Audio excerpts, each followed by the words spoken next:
Matin pour assurer de l'organisation des élections en 2015 et défendre son budget. Lutte contre Ebola, les tout-petits font partie des couches les plus infectées.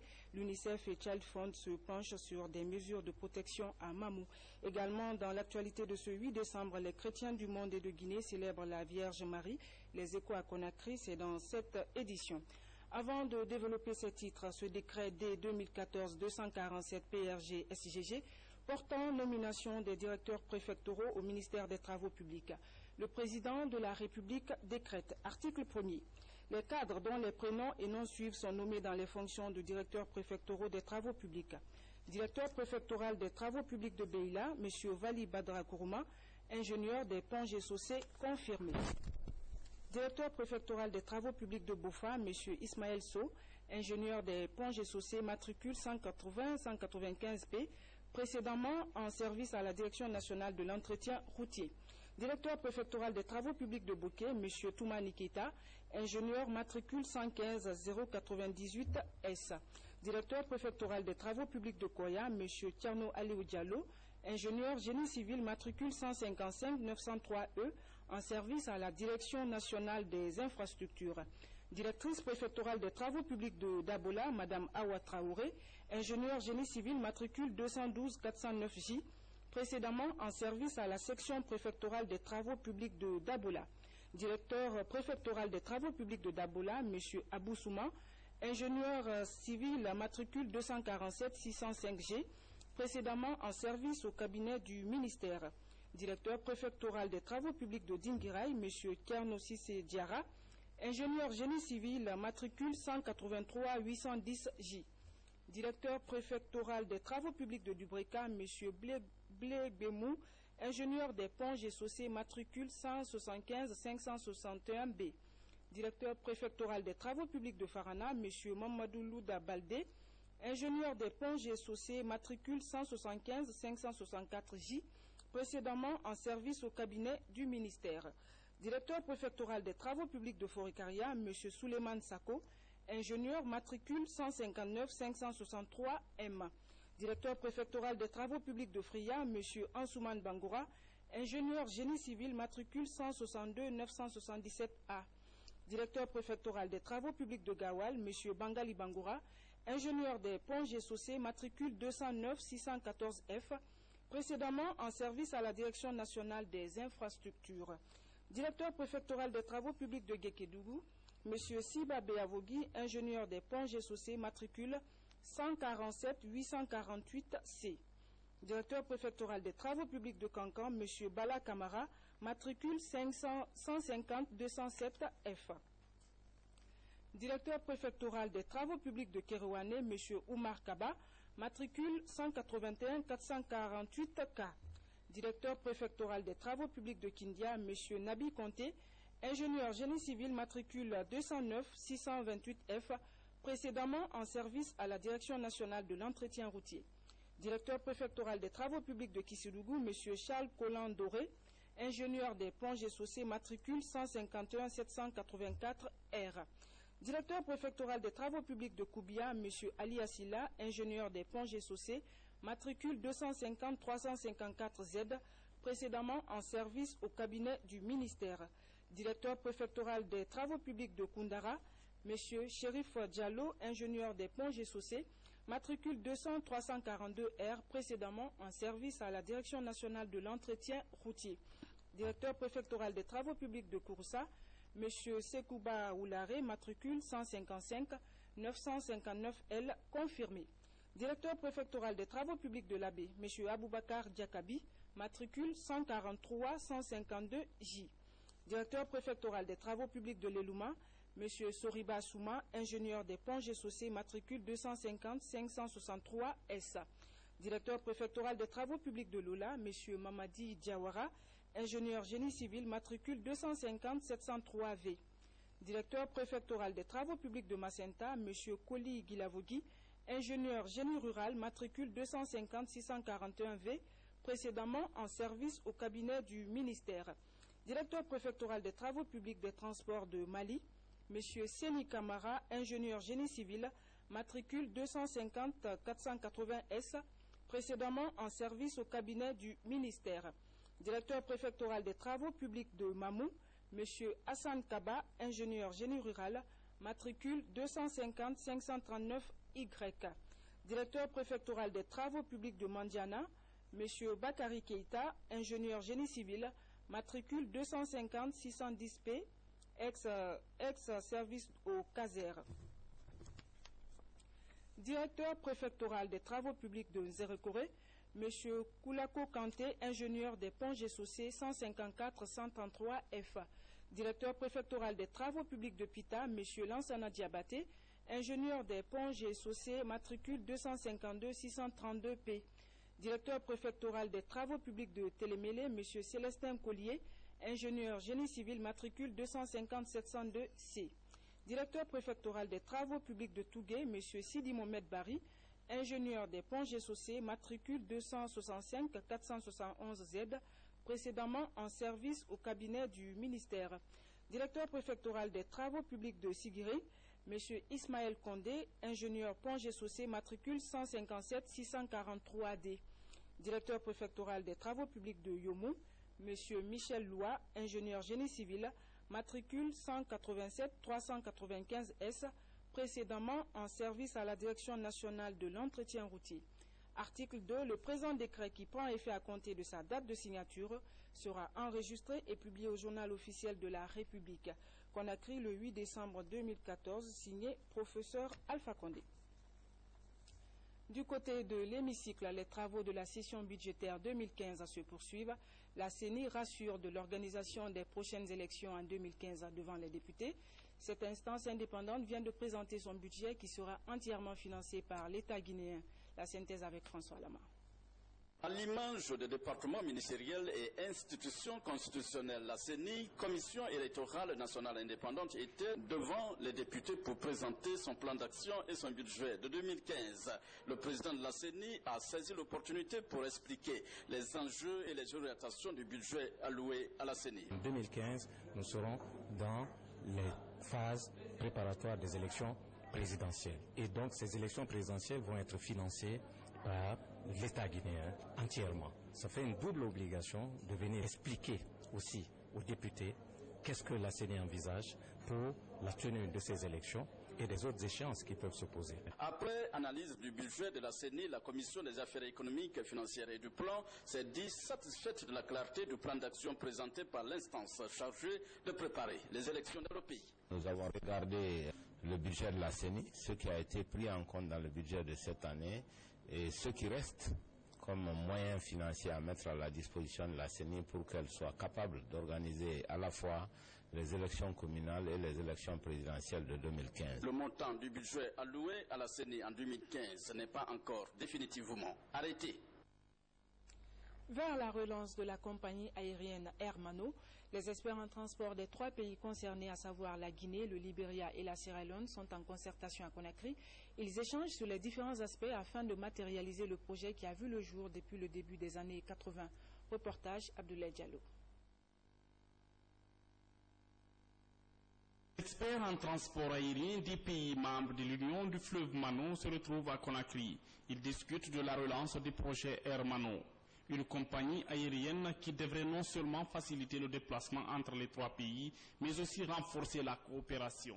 La crise Ebola a montré qu'il est plus que nécessaire maintenant que cette compagnie commence, parce que vous avez vu tout ce que nous avons eu comme désagrément, l'impact social, culturel. Nous avons même, je pourrais dire, payé un lourd tribut à ce manque de lien entre nos États, parce que même l'assistance humanitaire parfois a été refusée de passer par les pays voisins pour venir nous aider.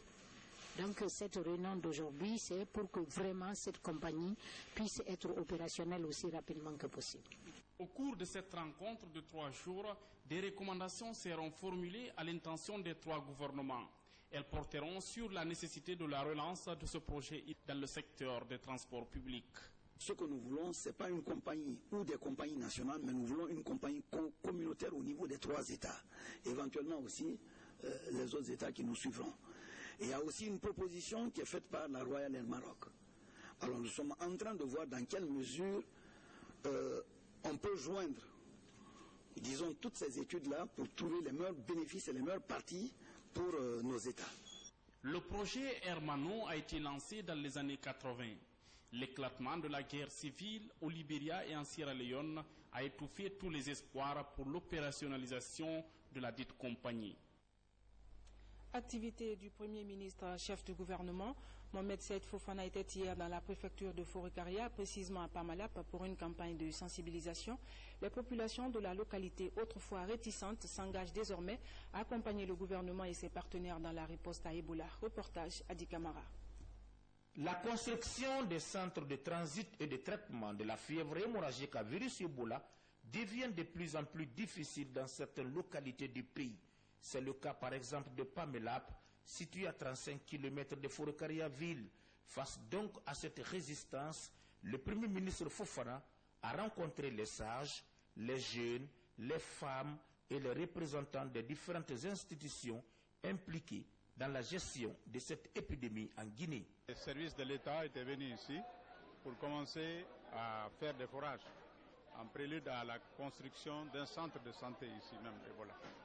Malheureusement, comme je l'ai dit hier, à d'autres occasions, il n'y avait pas eu de sensibilisation. La population n'a pas été suffisamment informée.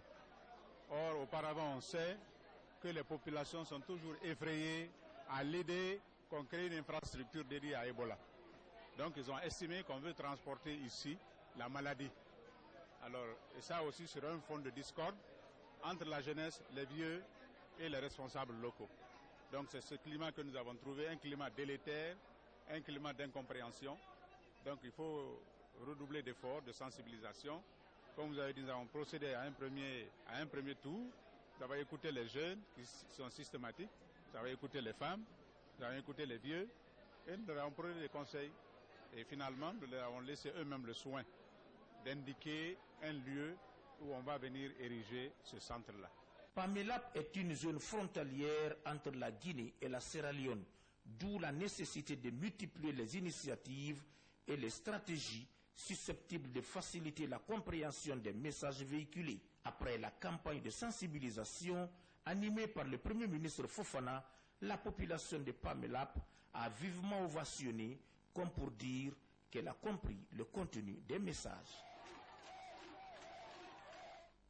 Le Premier ministre, chef du gouvernement, s'est entretenu ce lundi avec une mission du bureau exécutif du réseau des organisations pour la surveillance des maladies infectieuses. Parmi les membres de la délégation figure un chercheur guinéen consultant en France. Le réseau entend s'investir dans la lutte contre Ebola par la formation des formateurs communautaires. Nous y reviendrons. Le renforcement des capacités des structures locales de protection des enfants se poursuit à Mamou et à Pita, un appui psychosocial de protection des enfants affectés par Ebola. Il est initié par le ministère des Affaires sociales à l'intention de 8 préfectures du pays. L'UNICEF et Child Fund financent l'atelier à hauteur de 222 000 $ américains. Makali Souma pour plus de détails. Les enfants, sujet de première préoccupation avec la présence de Ebola dans notre pays. Selon les statistiques de l'OMS, dans la seule zone de Frigiagbé à Kindia, près de 197 enfants sont des sujets contacts, dont 6 enfants confirmés, avec 4 décès communautaires et un décès après test au centre de traitement Ebola. La vulnérabilité de ces enfants, à l'image de celle de beaucoup d'autres dans d'autres contrées touchées par Ebola, est la raison de cette formation. Une plateforme offerte par l'UNICEF et exécutée par Child Fund qui mobilise les ressources pour les mettre à la disposition des communautés. Il sera axé, comme j'ai dit tantôt, au suivi, à l'identification de ces enfants et à leur donner des soins directs et des services qui permettent d'améliorer les conditions sociales dans les villages, mais aussi de renforcer leur protection. Et pour les enfants qui ont été affectés directement ou indirectement, de créer les conditions de subsistance améliorées pour elles. Dans le schéma de riposte à Ebola, la nécessité de comprendre la maladie s'impose, ainsi que les moyens d'y faire face. La formation vise donc à avoir une réponse efficiente aux problèmes de l'enfant à travers une approche communautaire. L'UNICEF a mis à disposition un certain nombre d'outils de jeux qui vont permettre dans des villages d'organiser des sessions de jeux par catégorie d'enfants. Et ces enfants-là qui sont affectés par Ebola, qui sont dans des situations de traumatisme, vont pouvoir se développer, jouer entre eux dans des conditions sécuritaires pour éviter d'éventuelles contaminations. Child Fund Guinée, aux côtés d'autres partenaires comme l'UNICEF, se lance déjà dans la perspective de l'après-Ebola pour permettre aux communautés de mieux se relever et permettre aux enfants d'aspirer davantage à des lendemains meilleurs. Célébration ce lundi de la Journée internationale de la campagne des 16 jours d'activisme contre les violences faites aux femmes et filles. Le thème de cette année, tous en orange, unis contre les violences faites aux femmes et filles. Les précisions avec Ali Badra Kondé. En Guinée, 9 femmes sur 10 subissent des violences au cours de leur vie, 5 sur 10 sont victimes de violences sexuelles et 6 sur 10 sont mariées avant l'âge de 18 ans, selon les statistiques du ministère de l'Action sociale, de la promotion féminine et de l'enfance. D'où la célébration de cette journée internationale de la campagne des 16 jours d'activisme contre les violences faites aux femmes et filles pour inverser cette tendance. Il faut que le gouvernement nous accompagne pour la mise en application de ces lois pour les violences faites aux femmes. Et j'invite personnellement les religieux d'accepter de nous accompagner pour la mutilation génitale féminine. L'initiative du secrétariat général des Nations Unies de consacrer 16 jours d'activisme contre les violences à l'égard des femmes témoigne de l'ampleur de ce phénomène dégradant qui touche particulièrement plus de la moitié des populations. Notre pays, la Guinée, a toujours été à l'avant-garde de la lutte pour la défense des droits des femmes. Et maintenant, ce nous sommes en pleine embûche. Vous n'avez cessé de vous battre pour cette cause qui est la sauvegarde de notre intégrité physique et morale. Notre président, la secrétaire d'État Hillary Clinton a dit il y a 4 ans, la violence contre les femmes n'est pas un phénomène culturel, pas d'études, mais un acte criminel. Je pense que nous sommes tous d'accord avec elle. Cette journée de plaidoyer contre toute forme de violence faite aux femmes et filles a permis à la représentante de la Première Dame de la République de solliciter davantage l'appui du gouvernement et des partenaires au développement. C'est là pour permettre au département des affaires sociales d'atteindre ses objectifs.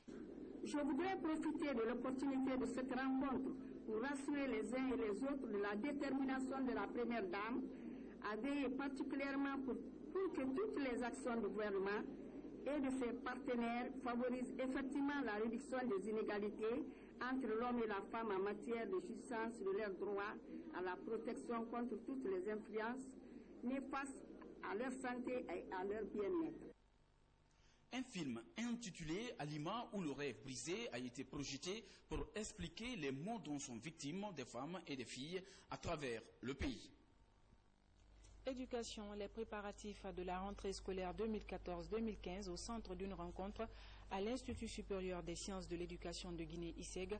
Après 70 jours de retard dû à l'épidémie d'Ebola en Guinée, les participants entendent trouver les voies et moyens pour réussir la prochaine rentrée académique sans Ebola. Le point avec Francis Collier.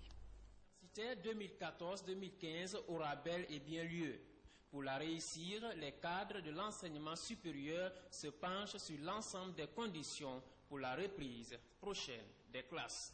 Pour éviter à tout le pays une année blanche, nous avons prévu la tenue de ces journées pour qu'ensemble, avec nos collaborateurs des institutions, nous puissions voir pour les quelques mois qui restent comment rattraper ce retard et avoir une année 2014-2015 réussie. Après 70 jours de retard à cause de l'épidémie d'Ebola, les autorités gardent l'espoir d'une année académique normale. La situation n'est quand même pas désespérée. Des mesures ont été prises et sont encore prises pour que assez rapidement on puisse ouvrir les classes, on puisse ouvrir les amphis. D'aucuns spéculent même sur une éventuelle année blanche, mais je puis vous dire qu'il n'en est pas question, il n'en sera pas question. Les travaux préparatoires de la rentrée universitaire 2014-2015 vont permettre aux cadres de l'enseignement supérieur de débattre plusieurs questions. La gouvernance universitaire, l'enseignement et la recherche, les mesures sécuritaires contre Ebola et les finances pour l'essentiel. Lutte contre Ebola. Comment les populations s'y prennent-elles pour éviter la maladie? Des mesures strictes sont imposées à tous les citoyens malgré les maigres moyens. Hier, le ministre de la Jeunesse, Moustapha Naïté, s'est fait écho de la lutte anti-Ebola. À Fria, reportage Alia Kamara. Le Fria n'est pas encore touché par la fièvre Ebola.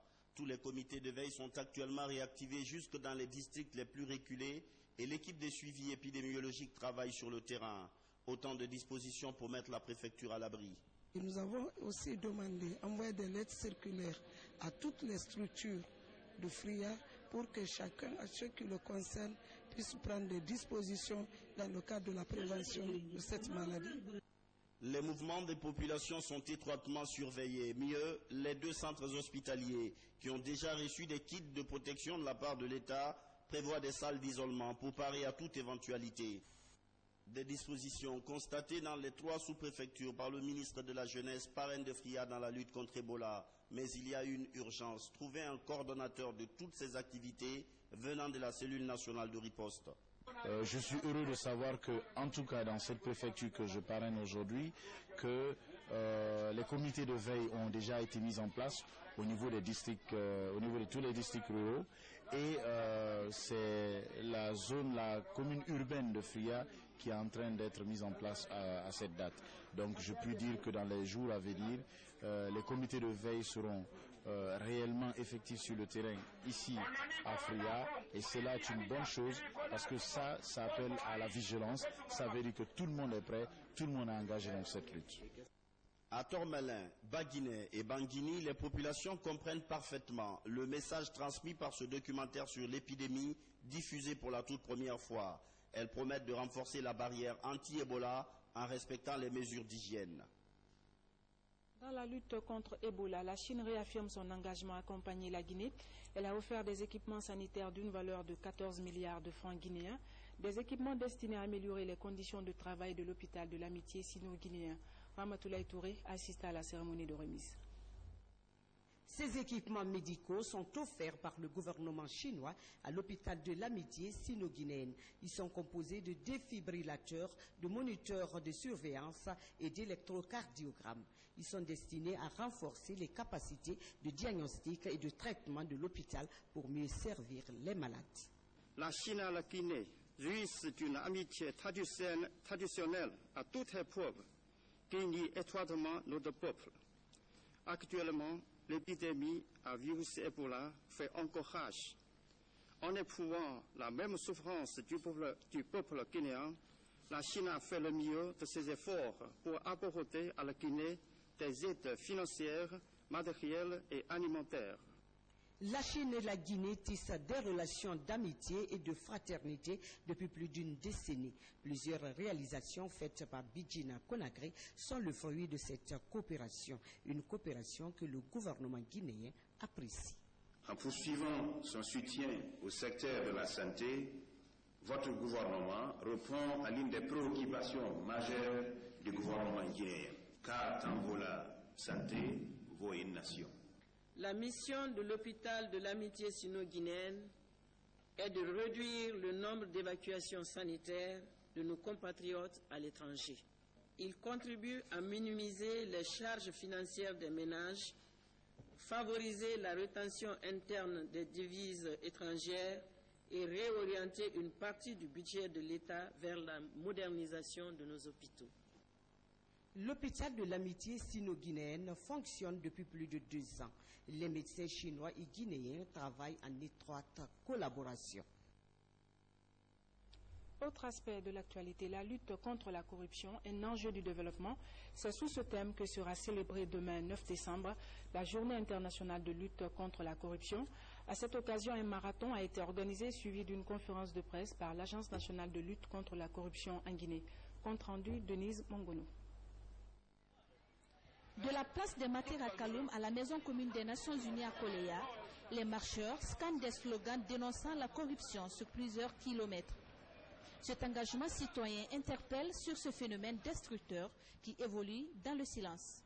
La corruption gangrène l'économie, ça décourage les investisseurs et ça compromet dangereusement le développement des pays en voie de développement.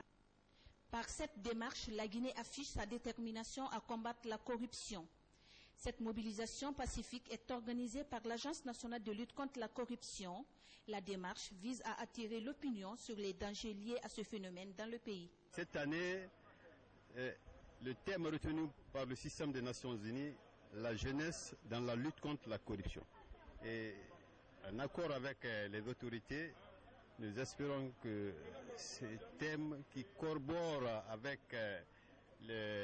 l'engagement du chef de l'État pour son quinquennat en faveur des jeunes et des femmes s'avère pertinent. Dans la même dynamique, une conférence de presse est organisée sur la lutte contre la corruption, un enjeu au développement. La lutte contre la corruption, c'est une lutte qui se fait sur toute une chaîne, de la base jusqu'au sommet. Donc il va falloir procéder par la prévention, ensuite la détection et les sanctions. La journée mondiale de la lutte contre la corruption est célébrée le 9 décembre de chaque année. En Guinée, cette journée est mise à profit pour sensibiliser et éduquer les populations et les décideurs. Le bureau communal des personnes âgées de Kaloum a organisé hier une rencontre de sensibilisation. Elle a été animée par l'imam de Dapompa. L'initiative est de la Caisse nationale de sécurité sociale sous l'égide du ministère de l'Action sociale. Cheikh Sanoussi Sanko. La Guinée a baralou alo termus yefuriakui ina farito rayabu konaku. Ces propos qui vont droit au cœur de ces personnes âgées ont leur pesant d'or dans une société bien organisée.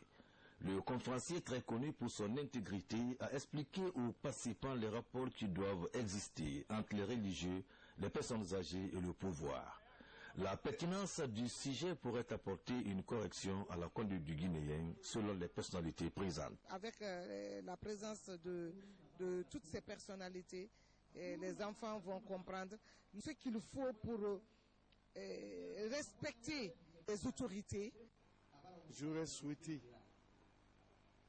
que cette conférence soit traduite dans toutes les autres langues vernaculaires du pays afin que les Guinéens prennent conscience de ce que nous sommes en train de vivre, de ce qui nous attend demain.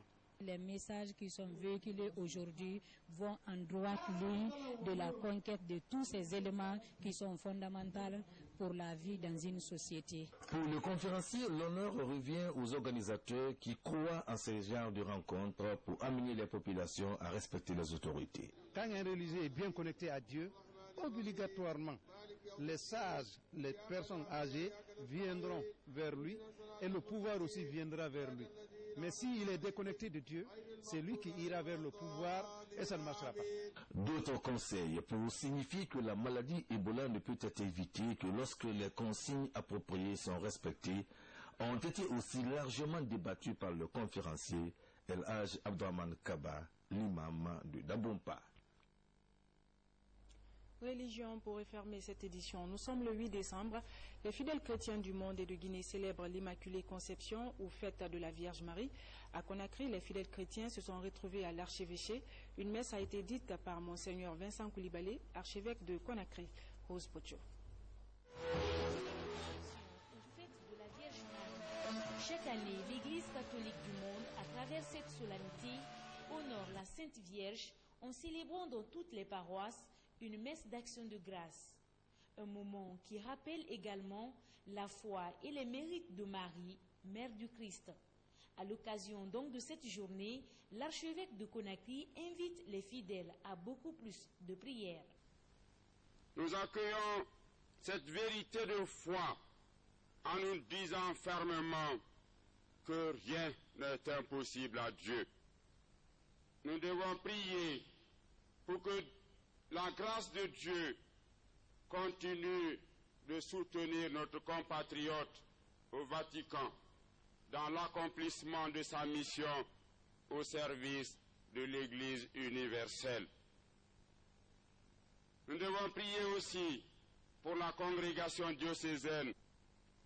La fête, chers frères et sœurs, est l'occasion de prier, de se réjouir, mais aussi de s'arrêter pour jeter un regard lucide et objectif sur le passé. La fête de l'Immaculée Conception a été proclamée le 8 décembre 1854 par le pape Pie IX après une large consultation de l'Église universelle. En Guinée, les fidèles chrétiens célèbrent cette journée avec des prières marquées par la crise sanitaire que traverse le pays. En tant que religieuse des Petites Sœurs de Notre-Dame de Guinée, c'est également la fête de la congrégation, parce que Marie est la première patronne de notre congrégation. Notre congrégation est sous son couvert. Nous, en tant que religieux, nous imitons les pas de Marie, qui s'est donné corps et âme à Dieu. Et c'est ce que nous aussi, les pas de Marie, que nous voulons imiter à travers l'obéissance de son Fils. Je demanderai à la Vierge Marie aujourd'hui de sauver la Guinée, de prier pour que le Seigneur accepte que Ebola nous quitte enfin. Cette année, la fête de l'Immaculée Conception coïncide avec plusieurs fêtes de l'Église catholique, notamment la fête patronale de l'archidiocèse de Conakry, la fête patronale des Petites Sœurs de Notre-Dame de Guinée et la nomination du cardinal Robert Sarah comme préfet de la congrégation pour le culte et la discipline des sacrements. Mesdames et messieurs, c'est la fin de cette édition. Merci à vous de l'avoir suivi. Bonne soirée en compagnie de nos programmes. À demain.